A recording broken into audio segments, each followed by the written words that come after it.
Welcome to our channel. Today we how to activate EufyCam with Apple Home for local streaming, complete guide step by step clearly. To activate your EufyCam with Apple Home for local streaming, first, ensure your EufyCam and Apple HomeKit devices are compatible. Download and install the Eufy Security app from the App Store if you haven't already.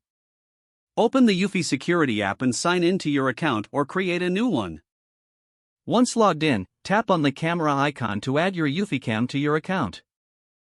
Follow the on-screen prompts to connect your EufyCam to your Wi-Fi network. Make sure your smartphone is connected to the same Wi-Fi network as your EufyCam. After your EufyCam connects, tap on the camera you want to activate. Within the camera settings, look for the HomeKit option. Select Activate HomeKit to begin the pairing process. You will see a HomeKit setup code displayed on the screen. Open the Apple Home app on your iOS device. Tap the plus icon to add a new accessory. When prompted, scan the HomeKit setup code from your EufyCam. Wait for the Home app to recognize your EufyCam.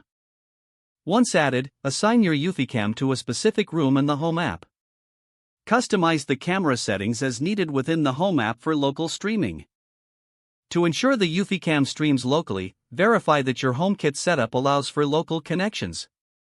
Test the local streaming by tapping on the camera feed within the Home app.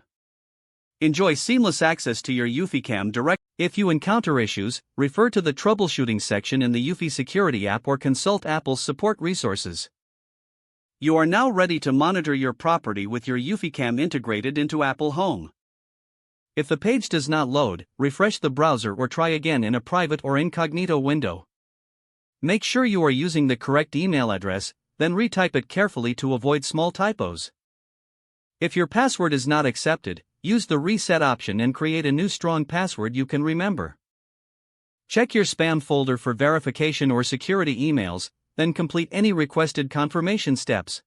Enable two-factor authentication if available to improve account security and reduce unauthorized access risk. After signing in, review your profile details so your contact information and settings are accurate and current. If you see an error message, note it down and try again after restarting your device and internet connection. Don't forget to like this video and subscribe to our channel for more step-by-step tech guides.